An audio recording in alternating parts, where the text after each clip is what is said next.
کیا آپ جانتے ہیں کہ سمندر کی گہرائیوں میں ایک ایسا جزیرہ بھی موجود ہے جہاں وہ خطرناک ترین قیدی زنجیروں میں جکڑا ہوا ہے، جس کا نام سن کر روح کام جاتی ہے۔ سن 9 ہجری میں تمیم داری اور ان کے ساتھیوں کو نہیں معلوم تھا کہ سمندر کا وہ طوفان انہیں کس کے پاس لے جا رہا ہے، ایک ایسی حقیقت جس سے آج کی دنیا بے خبر ہے، ایک بالوں والی مخلوق، ایک پراسرار غار اور وہ قیدی جس نے پوچھا کیا جھیل تبریا میں اب بھی پانی ہے۔ دوستو، آج ہم آپ کو دجال سے اس پہلی ملاقات کا وہ سچ بتائیں گے جو آپ کے ہوش اڑا دے گا۔ سن 9 ہجری بحر ہند کی بپری ہوئی لہروں کے درمیان ایک کشتی راستہ بھٹک چکی تھی۔ حضرت تمیم داری رضی اللہ اور ان کے 30 ساتھی ایک ماہ تک سمندر کی بے رحم موجوں کا مقابلہ کرتے رہے، یہاں تک کہ وہ ایک ایسے جزیرے پر پہنچے جس کا نقشہ آج کی کوئی انسان نہیں بنا سکا۔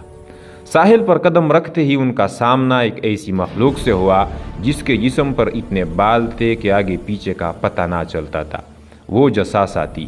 اس نے کہا، اے لوگو، اس غار کی طرف چلو، وہاں ایک شخص تمہارا بڑی بے صبری سے انتظار کر رہا ہے۔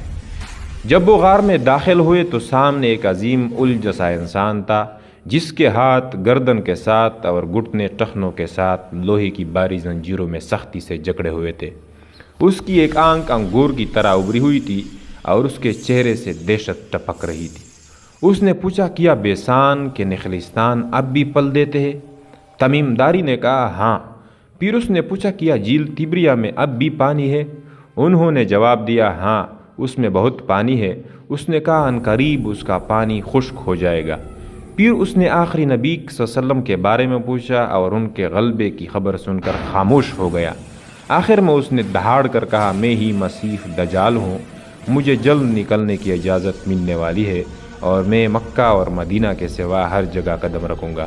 تمیم داری نے جب یہ واقعہ اللہ کے رسول کو سنایا تو صلی اللہ علیہ وسلم نے اس کی تصدیق فرمائی۔ اللہ ہمیں اس فتنے سے محفوظ رکھے اور ہماری ایمان کی حفاظت فرمائے۔